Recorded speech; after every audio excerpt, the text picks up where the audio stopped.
오늘은 메시지를 이전에 제가 어렸을 때 경험했던 시골 학교 운동회를 잠깐 소개하면서 그렇게 메시지를 시작하려고 합니다.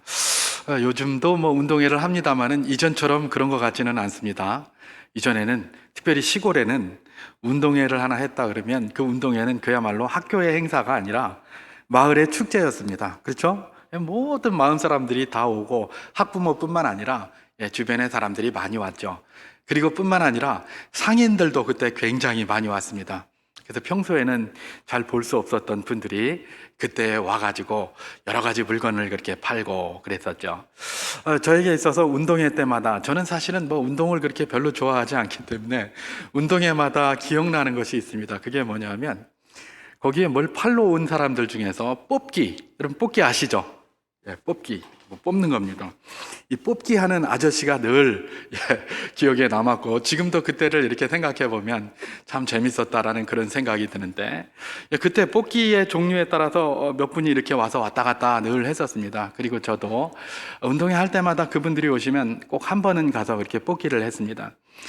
뽑기, 제가 하던 뽑기는 어떤 거냐면, 그 왜 고무줄 이런 거 있지 않습니까? 요즘은 뭐 아이들 기저귀가 다 일회용이라서 그런 게 필요가 없는데, 이전에만 하더라도 기저귀가 천으로 된 거니까 기저귀를 채우는 그 고무줄 있습니다. 삽바 고무줄 뭐 그렇게 이야기를 하던데, 그 노란 고무줄 그걸 가지고 이렇게 갖다가 냅니다. 그래서 쭉 잡아 당기게 해가지고 긴 걸 뽑으면 이긴 거고 짧은 건 뽑으면 진 거, 그런 뽑기를 많이 했어요. 저는 이제 그 고무줄 뽑기를 이렇게 하러 갔었습니다. 일단 고무줄 뽑기는 10원만 내면 할 수 있었거든요. 그런데 이게 연습으로 할 때는 긴 게 잘 나오는데, 실제로 하면 안 나오죠? 싹 속여가지고 이렇게 해가지고 하기 때문에 실제로 하면 그게 안 나와요. 근데 뭐 어린애들이 뭘 압니까? 그것도 촌놈이 그냥 10원 갖다 주고 그걸 한다고 그랬는데, 경품이 뭐였느냐? 그 말 있습니다. 말인데 이렇게 꼭꼭 누르면 이렇게 굴어주면서 가는 플라스틱 말이 있었는데, 제가 그게 너무 갖고 싶어가지고 말입니다.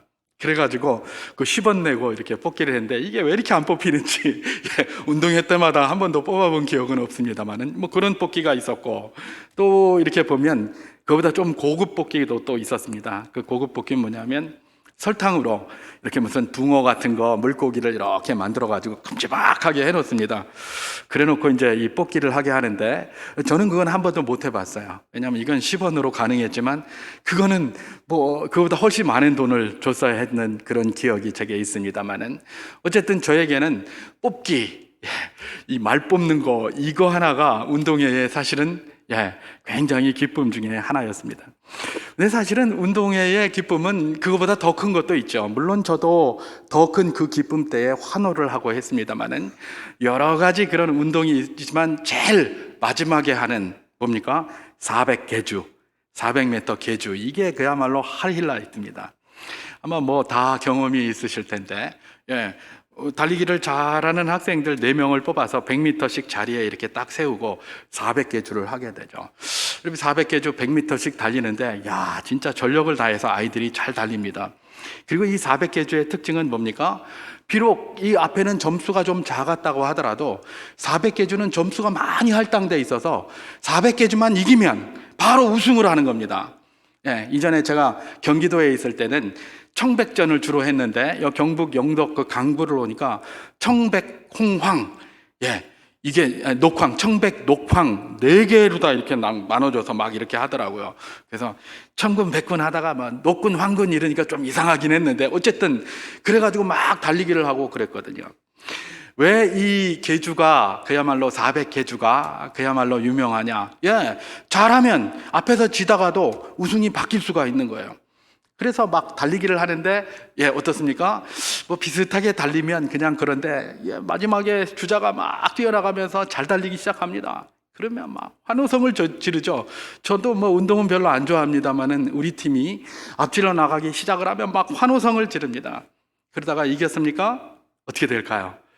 그 뭐 스탠드에서 다 나와가지고 막 춤을 추고 그 아이들 행가래를 치고 막 그렇게 했던 기억이 있습니다. 그게 400계주의 기억입니다.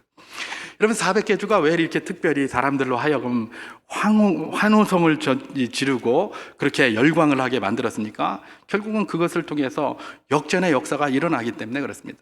처음부터 그냥 달리기 잘해서 다른 팀들을 뭐 이렇게 타의 추종을 불허하는 팀들로 네 명이 구성이 되었다면 아마 그런 환호성은 없었을 겁니다. 쟤네들은 잔연히 잘 뛰니까 이럴 거예요. 그런데 사실은 보면 고만고만한 학생들이 모여가지고 뛰는데 처음에는 비실비실하면서 질 것 같더니 나중에 확 뒤집는 겁니다. 그러면서 가서 막 이기는 거예요. 그럴 때 사람들은 더욱더 큰 환호성을 지르게 돼 있는 것이죠. 이게 바로 뭡니까? 역전의 묘미인 겁니다. 역전의 묘미. 예, 사람들은 역전을 굉장히 좋아합니다. 역전의 묘미가 있기 때문에 그래요. 그래서 저는 뭐 스포츠에는 문외한입니다만은 아마도 야구에 그런 말이 있는 것은 아닌가. 제가 뭐 잘은 모르지만 그렇게 한번 생각을 해 보았습니다. 그게 뭐냐면 야구에 보면 그런 말이 있더라고요. 야구는 언제 시작이다? 9회 말 투 스트라이크에서부터 시작이다. 이런 말이 있잖아요. 그죠? 무슨 뭐 9회 말 투 스트라이크에서 시작이에요. 이제 뭐 게임 끝나기 다 일보 직전인데. 근데 왜 그때가 시작이라고 합니까? 역전에 대한 기대인 것이죠. 역전을 해가지고 막 9회 말 투 스트라이크 상황은 이렇게 악하지만 우리는 할 수 있다라는 그런 것들을 갖다가 도전하기 위해서 아마 그렇게 하는 것은 아닌가. 저는 뭐 이 야구 이런 거 잘 모르니까 뭐 그렇게 합니다만 아마 그럴 가능성이 굉장히 높은 것이죠. 바로 그것입니다. 사람은 역전을 참 좋아합니다. 일반적인 승리보다도 역전승을 거둔다면 그 쾌감이나 그 황홀감이나 그야말로 그 뭡니까? 그 소리 지름과 그 부르짖음은 다른 것에 비해서 훨씬 강한 것이죠. 역전극을 좋아하기 때문에 그렇습니다. 근데 사실 역전극을 좋아하는 사람만큼이나 역전극을 좋아하시는 분이 또 있어요. 그분이 누굴까요? 하나님이세요. 하나님은 이상하게 역전극 굉장히 좋아하고요. 또 하나님은 역전극의 그냥 대가입니다, 대가. 모든 대역전극을 펼치시는 데는 항상 하나님의 역사가 그렇게 드러나고 있는 것들을 우리가 볼 수 있는 것이죠. 하나님의 역전극, 성경 곳곳에 나옵니다. 곳곳에 등장합니다. 그런데 한 두 가지만 한번 생각해 보면 구약에서 하나 볼 수 있는 게 있겠습니까? 물론 오늘 본문도 역전에 관한 것입니다만은 구약의 출애굽기 14장에 보면 대역전극을 펼치시는 하나님의 역사가 기록되어져 있습니다. 뭡니까? 홍해를 가르고 이스라엘 백성들이 그야말로 이 애굽 백성들을 물속에 수장하는 그런 내용들입니다. 이스라엘 백성들이 막 하나님 앞에 소리를 질렀습니다. 여호와의 이름을 불렀습니다. 왜 불렀습니까? 요셉을 알지 못하는 왕이 일어나서 자기들을 너무 괴롭히는 겁니다. 그래서 하나님, 이 괴롭힘으로부터 우리를 구원해 주세요 라고 늘 기도했어요. 하나님이 그걸 들으셨어요. 그래서 모세를 보내셔서 그들을 바로로부터 이끌어내어서 이제 광야로 들어가려고 출애굽하고 있는 것 아닙니까? 그런데 잘 가고 있을 때 하나님께서 모세에게 지시를 하십니다. 뭐라고 얘기를 합니까? 네 가고 있는 그 길에서 돌이켜서 내가 보여주는 그 땅으로 가라. 그 땅은 뭡니까?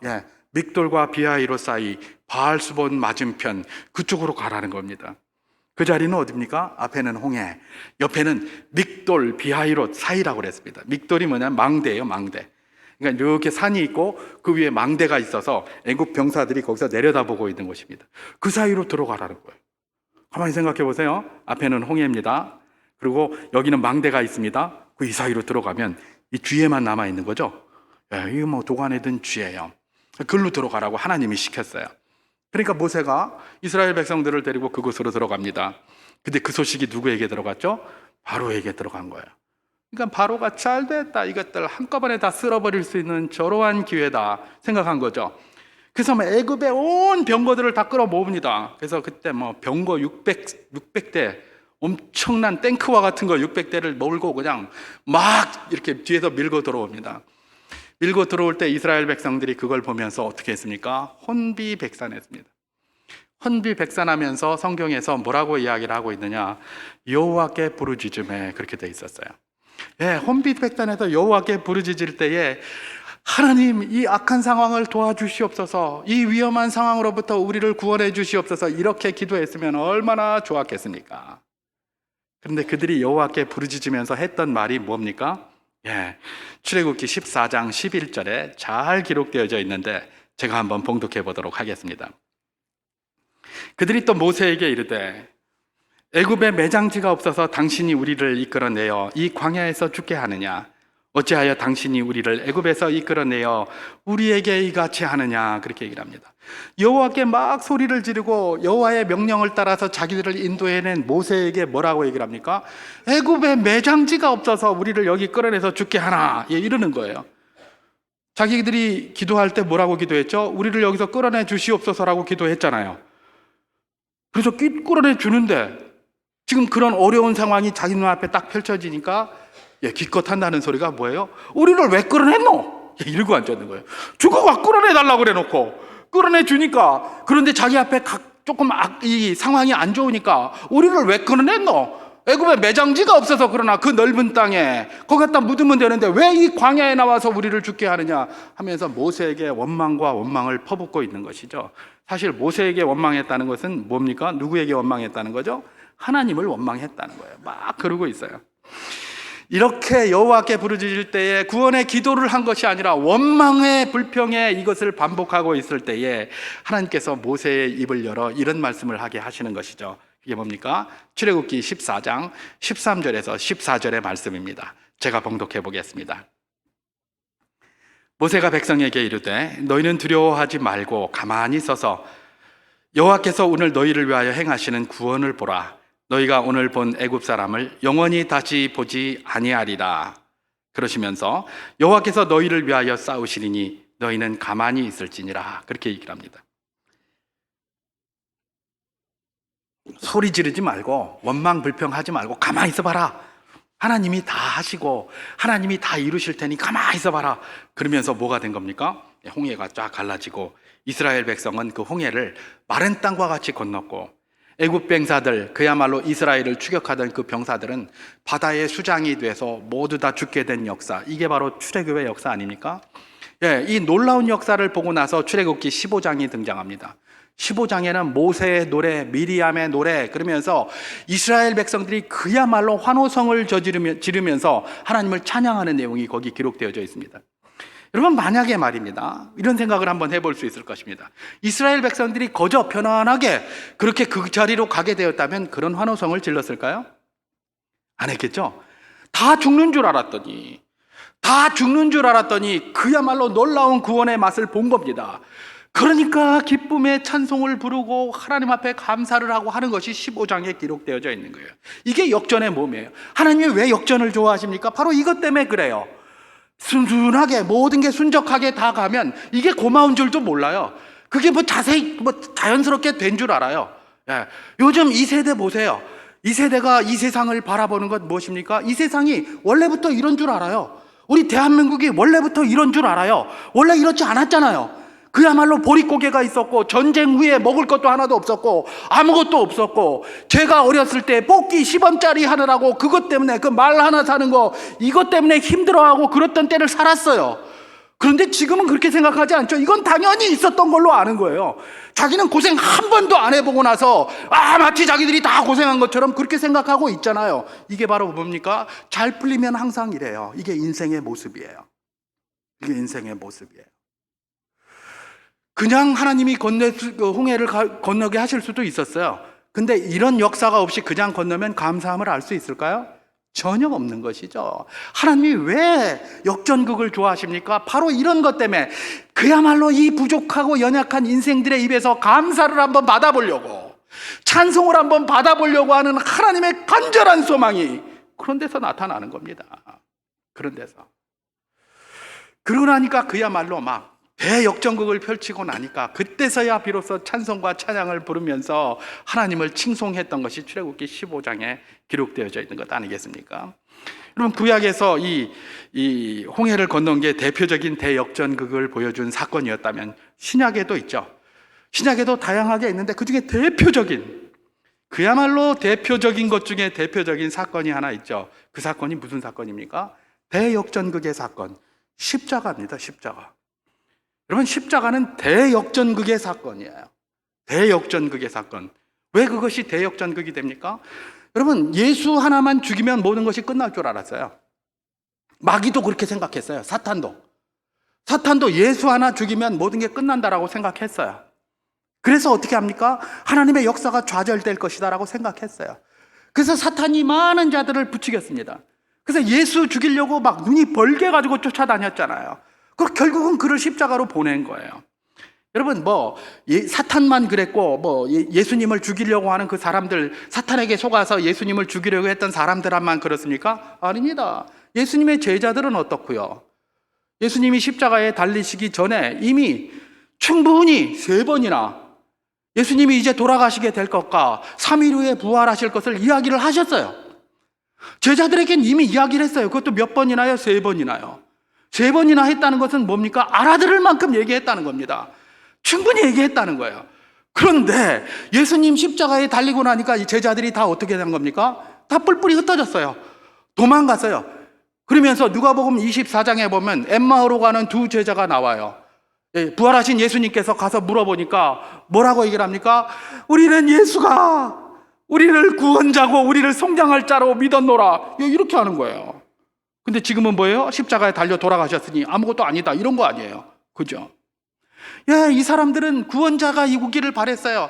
누가 이 로마의 압제로부터, 누가 이 사악한 헤롯 정권으로부터 우리를 구원해내고 다윗의 왕권을 회복할까? 이걸 늘 기도했어요. 이분을 보내달라고 늘 기도했어요. 그래서 하나님께서 뭘 보내셨습니까? 예수를 그 그리스도요 메시아로 보냈습니다. 그런데 그가 십자가에 달려서 죽는 것 보면서 아이고 저거는 메시아가 아니고 우리는 그가 그리스도인 줄 알았는데 아무것도 아니다. 이제 모든 게 다 끝났다. 이러고 도망가고 있는 거예요. 그런데 성경이 뭐라고 얘기를 합니까? 그렇게 십자가에서 돌아가신 그 예수께서 3일 후에 부활하시고 여전히 그 부활하신 예수님께서 돌아다니시면서 제자를 끌어모으고 그 끌어모아진 제자들이 교회를 세우고 그 교회가 지금까지 역사에서 오늘 우리 수정교회에서 이방인이었던 우리조차도 예배를 드리고 있는 바로 이 사실 아닙니까? 여러분, 십자가는 말입니다, 대역전의 상징입니다. 그걸로 끝날 줄 알았던 치욕의 상징이에요. 그런데 십자가는 대역전으로 끝난 게 아니라 이제 더 많은 열매를, 하나님 일이 죽어서 그냥 썩어서 없어질 줄 알았는데 그게 죽어서 많은 열매를 맺은 상징이 십자가고, 치욕의 상징인 십자가가 이제는 능력의 상징이 되었고, 우리에게는 부끄러움의 모습의 그런 십자가가 우리에게는 어떤 모습입니까? 자랑의 십자가로 바뀐 것 아니겠습니까? 대역전극의 상징이 뭐다? 십자가라는 겁니다. 여러분, 그리스도인들은 십자가를 볼 때마다 무슨 생각을 하십니까? 예수님의 고난을 생각하십니까? 그것도 의미가 있습니다. 그런데 이 십자가를 볼 때마다 대역전극을 생각하시기를 주님의 이름으로 축원합니다. 우리 주님은 십자가를 우리가 볼 때마다 뭘 보기를 원하시는 겁니까? 내가 대역전을 이루는 능력의 하나님이다라는 것들을 날마다 보기를 원하시는 거예요. 우리가 십자가 목걸이 왜 달고 다닙니까? 이 치욕의 십자가, 예수님의 고난, 그런 거 왜 달고 다닙니까 여기? 그죠? 이게 하나님의 능력이다. 하나님의 능력을 난 늘 달고 다닌다. 하나님이 대역전극을 펼치시는 분이시다. 나의 삶에 있어서, 우리 모두의 삶에 있어서 대역전극의 주자가 하나님이다. 날마다 보여주고 다니는 거예요. 그거 보는 거예요. 그거. 십자가가 뭡니까? 하나님의 대역전극의 상징이라는 것이죠. 여러분, 그 하나님이 우리 아버지신 줄 믿습니다. 대역전극을 늘 펼치시기를 원하시고 그 역전극을 역사하시고 펼치시는 그 하나님이 우리 아버지시다. 그렇다면 우리는 어떤 자들입니까? 우리도 대역전극을 펼칠 수 있는 잠재 능력이 얼마든지 있는 사람이라는 겁니다. 아버지가 그런 분이니까 그 아버지의 DNA를 우리가 갖고 있지 않습니까? 우리에게도 대역전극의 DNA가 남아 있습니다. 여전히 전수받아서 있습니다. 우리가 믿음으로 그걸 구현시키면 됩니다. 그런데 하지를 못하는 것뿐이지 여전히 우리도 그게 있는 거예요. 여러분, 우리 삶 가운데 역경이 있습니까? 질고와 고난이 있습니까? 지금도 걱정거리 때문에, 그것 때문에 두려워하는 것들이 있습니까? 우리 가운데 대역전을 이루는 DNA가 있음을 믿으시기 바랍니다. 왜냐? 우리 아버지 하나님이 그런 분이시기 때문에 그래요. 그리고 아버지 하나님이 너무나 역전극을 좋아하시는 분이시기 때문에 그래요. 우리에게 있는 그 대역전의 DNA, 언제 필요합니까? 언제 쓰려고 안 쓰고 있습니까? 바로 이럴 때 쓰라는 겁니다. 내가 좌절하고 있을 때 쓰라는 겁니다. 내가 낭망하고 있을 때 쓰라는 겁니다. 내가 주저앉아 있을 때 쓰라는 겁니다. 도대체 언제 쓰려고 아껴놓고 있는지? 그죠? 우리 주님이 바로 이런 말씀을 통해서 우리에게 도전하시는 것이 그것이라는 것입니다. 우리 주님은 우리가 항상 대역전의 DNA를 가지고 그 역전의 능력이 우리에게도 있음을 믿으면서 우리 인생을 살아가라고 하십니다. 그래서 무엇을 먹을까, 무엇을 입을까, 무엇을 마실까 날마다 고민하고 그 고민 속에서 살 수밖에 없는 연약함이 있지만은 그럼에도 불구하고 너희는 그 가운데서 하나님의 나라와 의를 먼저 구하라라고 이야기를 하시는 거예요. 왜요? 그곳에 대역전의 역사가 있기 때문에 그렇습니다. 사실 우리가 이 내용을 잘 알고 있지만은 삶 속에서는 종종 실패하는 게 우리의 모습 아닙니까? 대역전의 역사가 있지만 자꾸 실패해요. 믿음으로 뭐 살아보려고 하지만 잘 안 돼요. 왜냐하면 환경에 뭐 이런 상황에 이런 것들 막 이런 것 때문에 그래요. 우리의 믿음이 부족해서 그럴까요? 예, 맞습니다. 믿음이 부족해서 그럴 수도 있어요. 그런데 사실은 이거는 죄된 본성으로 태어나서 살아가고 있는 모든 인생들이 누구나 가지고 있는 것들입니다. 누구나 가지고 있어요. 그게 한편으로는 우리에게 위로가 돼요. 아이고, 나는 왜 이렇게 믿음 없이 사노? 그런 것들을 고백할 수 있다는 것이 얼마나 큰 은혜인지 모릅니다. 사실은 모든 이가 다 이런 사람 속에서, 이런 상황 속에서 살아가요. 대역전극의 DNA가 나에게 있고 역전의 그런 능력을 하나님이 우리에게 주신다는 것들을 알면서도 현실에서는 그것이 오히려 우리에게 잘 다가오기보다는 실패와 두려움과 절망의 그런 위험이 우리를 늘 엄습하고 있는 것을 보게 되는 것이죠. 근데 이게 왜라고요? 우리에게 귀책사회, 우리 인생 본질이 그렇다는 것을 우리가 기억해야 된다는 겁니다. 그 사실을 오늘 우리는 본문에서도 잘 발견하게 됩니다. 여러분, 오늘 본문을 가만히 들여다보면 하나님께서 대역전극의 약속을 아브라함에게 주십니다. 그런데 아브라함이 그 대역전극의 역사를 듣고 나서 그의 반응이 아주 시덥지 않습니다. 여러분, 아브라함이 누굽니까? 아브라함 믿음의 조상이에요. 그죠? 물론 이때는 아직 완벽한 그런 믿음으로 든든히 서지 못한 연약함이 있습니다만은, 여러분, 아브라함은, 우리는 지금 이런 말씀을 성경을 통해서 듣고 또 이희영 목사의 설교를 통해서 듣고 이렇게 듣습니다만은, 아브라함은 누구한테 들었죠? 하나님 앞에 직접 들었어요.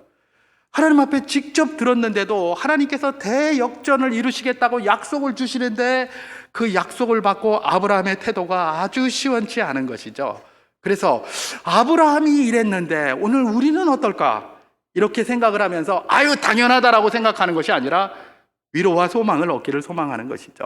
아브라함도 이랬으니 우리에게 이런 연약함이 있지만, 그러나 그 연약함에 머무는 것이 아니라 후히 주시고 꾸짖지 않으시는 하나님의 능력을 계속 기도하면서 더 큰 믿음을 주셔서 우리도 그야말로 역전의 DNA를 가지고 범사의 역전의 능력을 베풀며 살게 하여 주시옵소서 라고 기도하면서 그런 길을 걸어가는 것 말입니다.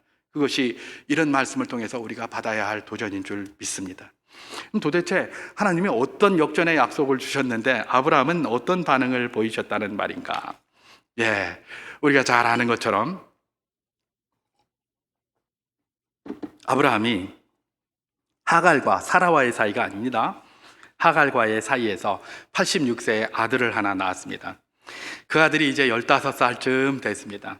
이 하갈과의 낳고 나서 아브라함은 무슨 생각을 했습니까? 그래, 이 이스마엘이 이제 내 후사가 되겠구나. 이스마엘이 내 이제 후계자가 돼서 내 모든 것들을 이어가겠구나. 그렇게 생각을 했어요. 왜냐하면 하나님께서 그 이전에 나타나셔서 뭐라고 얘기했습니까?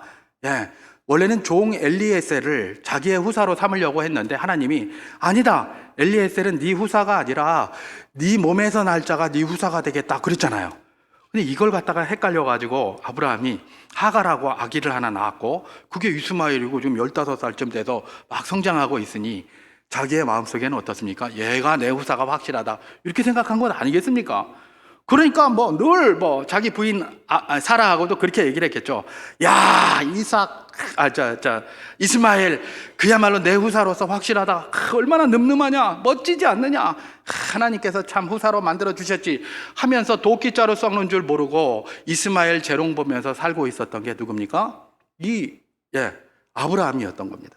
근데 이제 아브라함이 99세, 그러면 아내 사라는 몇 세입니까? 89세예요. 그때에 하나님이 또 나타나셨어요. 왜 나타나셨을까요? 아브라함이 잘못 생각하고 있거든요.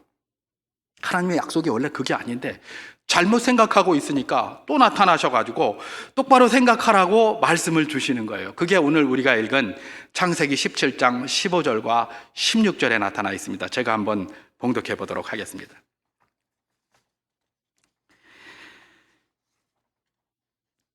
하나님이 또 아브라함에게 이르시되 내 아내 사레는 이름을 사레라 하지 말고 사라라 하라. 내가 그에게 복을 주어 그가 내게 아들을 낳아주게 하며 내가 그에게 복을 주어 그를 여러 민족의 어머니가 되게 하리니 민족의 여러 왕이 그에게서 나리라. 그렇게 이야기를 합니다. 기껏 하가라고 해서 아들 하나 낳아서 지금 15살이나 먹었는데, 그래서 그게 후사인 줄 알았는데 하나님이 지금 뭐라고 얘기를 합니까? 아브라함아, 네 정신 똑바로 차려래. 내 뜻은 그게 아니다. 이스마엘이 네 후사가 아니다. 하갈에게 낳은 그 아들은 네 후사가 아니다. 네 후사는 누구다? 사라에게서 낳은 자가 되어야 될 것이다. 그래서 이름도 네 아내 나의 공주라는 사라 정도에서 이제는 뭐예요? 모든 열국의 어머니, 열국의 아내가 되는 사라로 바꿔라. 여러 민족의 어머니가 될 것이다. 이렇게 하면서 약속을 이렇게 주셨어요. 사실 생각해보면, 아브라함의 입장에서 생각해보면 이전에 하갈과 아이를 낳을 때도 사라는 이미 경수도 끊어지고 할 수 있는 게 하나도 없었어요. 그렇기 때문에 당연히 안 된다고 생각을 했죠. 그런데 하나님께서 지금 뭐예요? 안 된다고 생각한 아브라함에게 나타나서 대역전의 약속을 주시는 겁니다. 아브라함아, 내가 내년 이맘때에 와서 너한테 사라를 통해서 아들을 줄게, 이런 얘기를 한 거예요. 그러니까 아브라함이 그럴 때 하나님이 대역전의 약속을 주셨으면 아멘 할렐루야 이러고 갔어야 될 거 아니에요. 그런데 아브라함의 반응은 어떤 반응입니까? 오늘 본문 창세기 17장 17절과 18절을 제가 한번 봉독해 보겠습니다. 아브라함이 엎드려 웃으며 마음속으로 이르되 100세 된 사람이 어찌 자식을 낳을까? 사라는 90세니 어찌 출산하리요 하고 아브라함이 이에 하나님께 아뢰되 이스마엘이나 하나님 앞에 살기를 원하나이다. 그렇게 얘기한 겁니다. 하나님이 안 되는 것, 대역전극을 한번 쓰시겠다고 약속을 하셨는데 아브라함의 반응은 뭡니까? 막 웃었다 그래요. 웃으면서 뭐라고 합니까? 에이 하나님, 그럼 그만 말씀하시고 여기 이스마엘이나 하나님 앞에 살기를 원합니다. 15살이나 됐잖아요. 제 몸을 통해서 난 자 아닙니까? 이스마엘이나 하나님 앞에 살기를 원합니다. 이렇게 얘기를 한 거예요. 여러분, 여기서 아브라함이 웃었다라고 하는 이 말이 의미가 있습니다. 여기서 웃었다는 것은 그냥 웃은 게 아닙니다. 이 웃었다는 말의 히브리어가 짜하크라는 말입니다. 짜하크. 이 짜하크라는 말은 웃었는데 그냥 웃은 게 아니라 경멸하며 웃다, 비웃다, 조롱하며 웃다, 그런 의미가 있어요. 아브라함이 지금 들었는데 웃었는데 그냥 웃은 게 아니라 짜하크한 거예요. 이렇게 웃은 거예요. 그런데 아브라함이 하나님 앞에 경멸하고 비웃은 건 아니겠죠? 그럼 어떻게 웃었을까요? 그래서 제가 오늘 메시지의 제목을 헛웃음과 참웃음 이렇게 구분을 한 거예요. 헛웃음을 웃었다고 저는 생각합니다. 헛웃음이 뭐죠? 제가 우리 네이버 사전을 한번 찾아보니까 헛웃음을 이렇게 정의하고 있었습니다. 하나는 마음에 없이 지어서 웃는 웃음, 이게 헛웃음이에요. 마음에는 아무것도 없는데 그냥 막 웃는 거죠. 웃으면서 별로 기쁘지도 않은데 기쁜 것처럼, 이런 걸 헛웃음이라고 하고, 또 다른 하나, 어이가 없어서 피식 웃는 웃음, 이게 헛웃음이에요. 그래서 제가 헛웃음이라고 쓴 이유는 바로 이 모양, 어이가 없어서 피식 웃는 웃음을 누가 웃었다? 아브라함이 웃었다는 겁니다. 아니, 뭔 소리고 이거? 지금 이스마엘이나 후사로 삼으면 되는데 뭔 소리고? 그러면서 그냥 하나님 그런 말 그만하고 그냥 이스마엘이나 하나님 앞에 살기를 원합니다 하면서 어이가 없어가지고 말입니다. 피식 웃었다는 거예요. 피식 웃었다는 거. 이 반응을 누가 했다고요? 아브라함이. 누가 약속한 것에 대해서? 하나님이 약속한 것에 대해서. 우리는 하나님의 말씀인 성경을 보고 이영 목사의 설교를 듣고 이런 소리를 듣지만 자기는 하나님 직접 만나서 대화하고 있는데 하나님이 이렇게 역전극을 펼치시겠다라고 약속했는데 아브라함은 뭐라고 얘기를 하는 겁니까? 피식피식 웃으면서 하나님 그딴 소리 하지 마시고요. 이스마엘이랑 하나님 앞에 살기를 원합니다. 이러고 앉았는 거예요. 어디 이렇게 왜 아브라함이 이런 반응을 보였을까? 아브라함이 이런 반응을 보였을까? 말씀에 나오잖아요. 아니 100세 된 내가 어떻게 알고 사라는 90세니 어찌 아들을 낳으리요? 이러는 거예요. 자기 상식에 맞지 않다는 거예요.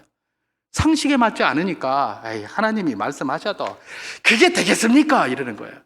여러분, 아브라함은 하나님이 천지를 창조하신 분이신 줄 알고 모든 것들을 능력 가운데 인도하시는 분이신 줄 알고 그 입술로 고백하며 살던 사람이에요. 근데 그 하나님이 하시겠다고 하는데 지금 뭐라고 한다고요? 피식피식 웃으면서 에이, 그냥 막 그런 말 하지 말고 이스마엘이나 하나님 앞에 살기를 원합니다. 그래서 피식 웃고 그냥 끝내버리는 것이죠. 예.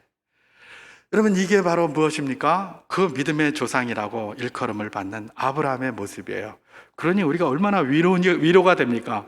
아, 우리의 연약함도 다 이런 뿌리가 있구나. 예, 죄된 본성에 살아가고 있는 모든 인생들, 그 누구를 막론하고 의심을 가질 수밖에 없는 겁니다. 그렇기 때문에 우리는 뭘 해야 됩니까? 기도해야 되는 겁니다. 이런 의심이 들 때마다 하나님, 후회 주시고 꾸짖지 아니하시는 하나님께서 이 모든 의심이 사라지도록 은혜를 베풀어 주시옵소서. 그래서 하나님의 약속의 말씀에 나를 자꾸 끌어 묶어야 돼요. 여러분, 우리는 뭐 때문에 웃습니까? 상황이 좀 잘 풀려서 웃습니까? 그거 얼마 안 갑니다. 진정한 참 웃음은 어디에서 나오는 겁니까? 하나님의 약속의 말씀에서 나오는 거예요. 그 약속의 말씀에 나를 묻고 그 약속의 말씀에 나를 속박하고 나갈 때 우리는 비로소 참 웃음을 웃게 되는 거예요. 세상이 웃는 웃음하고 다릅니다. 여기서 말하는 참 웃음은 세상이 주는 것과 달라요. 하나님이 주시는 바로 그 참 웃음이라는 거예요. 아브라함이 이런 엉터리 같은 반응을 하니까 하나님이 뭐라고 이야기를 하십니까? 예, 아브라함은 이렇게 엉터리 같은 반응을 하고 있는데 하나님의 반응은 아브라함과는 좀 다른 것이었습니다. 오늘 보면 창세기 17장 19절과 21절 말씀을 제가 봉독해 보도록 하겠습니다. 하나님이 이르시되 아니라 내 아내 사라가 내게 아들을 낳으리니 너는 그 이름을 이삭이라 하라. 내가 그와 내 언약을 세우리니 그의 후손에게 영원한 언약이 되리라. 내 언약은 내가 내년 이 시기에 사라가 내게 낳을 이삭과 세우리라. 이렇게 얘기를 합니다. 피식피식 웃고 있으면서 이스마엘이나 하나님 앞에 살기를 원합니다. 이렇게 얘기했더니 하나님 뭐라고 한다고요? 아니라 내 후사는 이스마엘이 아니다. 내 후사는 사라가 낳을 아들이다. 내년 이맘때 내가 그 아들과 함께 언약을 세우리니 그 아들의 이름이 뭐라고요?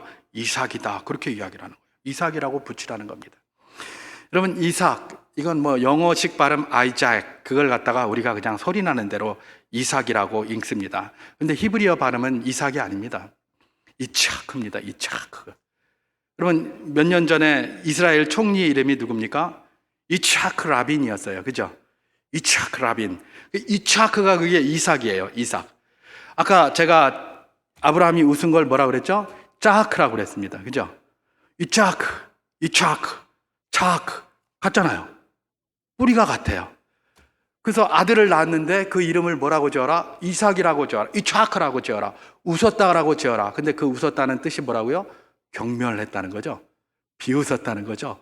헛웃었다는 거죠. 아들 이름 짓는데 그 의미를 뭐라고 지으라는 겁니까? 헛웃음이라고 지으라는 겁니다. 여러분, 굉장히 의미가 있지 않습니까? 아브라함이 헛웃음을 지었어요. 뒤에 보면 사라도 또 헛웃음 짓습니다. 그래서 하나님께서 또 사라에게 또 이 교훈하기 위해서 또 나타나세요. 뒤에 보면. 그런데 어쨌든 이 사람들이 헛웃음 웃는 거예요. 되겠다, 말도 안 되는 소리 하노. 헛웃음 짓고 있으니까 하나님께서 참 하시는 일이 참 특이하신데, 그래? 네 헛웃음 짓나? 그래, 그럼 내년에 내가 아들을 줄 텐데 그 아들 이름을 이츠하크라고 해라. 헛웃음이라고 해라. 이렇게 짓는 거예요. 여러분, 이게 굉장히 의미가 있는 거 아시죠? 아들을 지었는데 헛웃음이에요. 그럼 그 다음부터 엄마가 아들을 부를 때 뭐라고 부를까요? 이츠하크 부르지 않겠습니까? 헛웃음 이렇게 부르지 않겠습니까? 아들을 낳았는데 그러면 그게 헛웃음입니까? 아니잖아요. 아들을 낳았으면 그 약속이 이루어진 거잖아요. 대역전극이 이루어진 거잖아요. 근데 그 아들을 이름을 갖다가 뭐라고 지었다고요? 헛웃음이라고 지어놓은 거예요. 그러니까 이 아들 이름을 부를 때마다 하나님 앞에 찔리는 겁니다. 아들 이름을 부를 때마다 내가 그때 헛웃음을 짓지 말았어야 되는데, 내가 그때 하나님께서 약속하신 거 말씀 안 듣고 안 믿고 이러다 이거 안 하겠습니까? 하나님이 참 특이하신 분이에요. 네가 헛웃음 웃었냐? 그래, 오케이. 네 아들 낳을 텐데 그 아들 이름을 헛웃음이라고 지어라. 이렇게 한 거예요. 결국 이 말은 뭡니까? 이 아브라함이 이삭을 주겠다고 약속한 이 약속을 헛웃음을 지은 게 얼마나 헛웃음 지었을까요? 1년 후잖아요. 그죠? 1년 후면 더 이상 헛웃음 못 웃어요. 왜냐면 아들이 거기 있으니까 그 아들을 보면서 헛웃음 하면서 하나님 앞에 불신앙으로 살았던 자기 모습들을 날마다 비춰보는 그런 결과를 초래하지 않았겠습니까? 바로 그것입니다. 하나님은 대역전극을 아브라함에게 펼치셔서 1년 후에는 그야말로 헛웃음이 참 웃음이 되겠다고 하시면서 그 아들 이름을 헛웃음이라고 지으라고 하셨습니다. 네 계속 네 아들 이름 부르면서 네가 하나님 앞에 했던 헛웃음을 기억해 보라 라고 받으면 될 것입니다. 여러분, 우리 하나님은 헛웃음을 참웃음으로 바꾸는 대역전극의 능력을 가지신 분이십니다.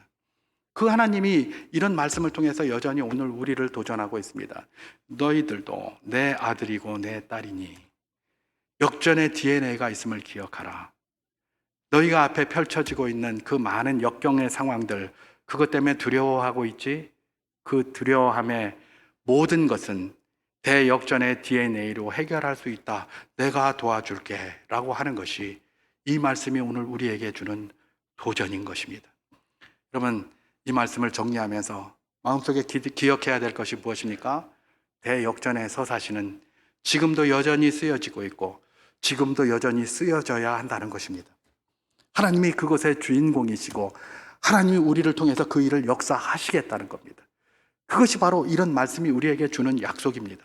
그렇기 때문에 때로는 두려움이 생기고 절망이 생길지라도 내 그 속에만 이렇게 무너져 있지 말고 그 자리에서 일어져서 뭡니까? 대역전을 펼치시는 하나님의 약속의 말씀을 붙들어야 되는 것, 그것이 바로 무엇입니까? 우리가 이런 말씀을 붙고 받아야 될 도전인 것입니다. 한 가지 더 생각해 본다면 뭡니까? 아브라함이 뭐라고 얘기를 했죠? 이스마엘이나 하나님 앞에 살기를 원합니다. 이런 거예요. 여러분, 우리 인생들이 항상 그래요. 하나님이 뭐라고 이야기를 하시면 내가 생각해 봐서 내 이성에 안 맞는 것 같고 내 경험에 안 맞는 것 같으면 내 손에 있는 이스마엘 붙잡고 이스마엘이나 하나님 앞에 살기를 원합니다. 늘 그런다고요. 늘 그래요. 내가 할 수 있는 걸 생각하고, 그러니 우리가 맨날 걱정할 수밖에 없어요. 도대체 내가 할 수 있는 게 뭐가 있겠습니까? 내가 자식이 있으니 자식이 내 마음대로 됩니까? 내가 뭐가 있으니 그것이 내 마음대로 됩니까? 내가 내 마음대로 할 수 있는 게 하나도 없어요. 그런데 모든 걸 내가 다 해서 내가 하려고 한단 말이에요. 그러니 거기에 기쁨이 있겠습니까? 그러니 거기에 감동과 찬송이 나오겠습니까? 우리 주님은 그 얘기를 하시는 겁니다. 상식으로 판단하지 마라. 나는 큰 자다. 여러분, 하나님이 천지를 창조하신 줄 믿으십니까? 하나님이 지금도 이 세상을 섭리하시는 줄 믿으십니까? 세상을 섭리하시는 하나님이 나도 섭리하시는 줄 믿으시기 바랍니다. 내 인생도 그분의 것임을 믿으시기 바랍니다. 나의 능력의 모든 것들을 보지 마시고 하나님께 맡기십시오. 하나님 앞에 맡기시고, 하나님, 대역전극의 서사시를 펼치시는 하나님의 능력이 나의 이 모든 문제 가운데 함께하기를 소망합니다. 그렇게 기도하고 나아갈 때 하나님이 미중위의 능력으로 우리의 범사를 인도하여 주실 줄 믿습니다. 그것 때문에 늘 참웃음 웃는 복된 분들 다 될 수 있기를 주님의 이름으로 축원합니다.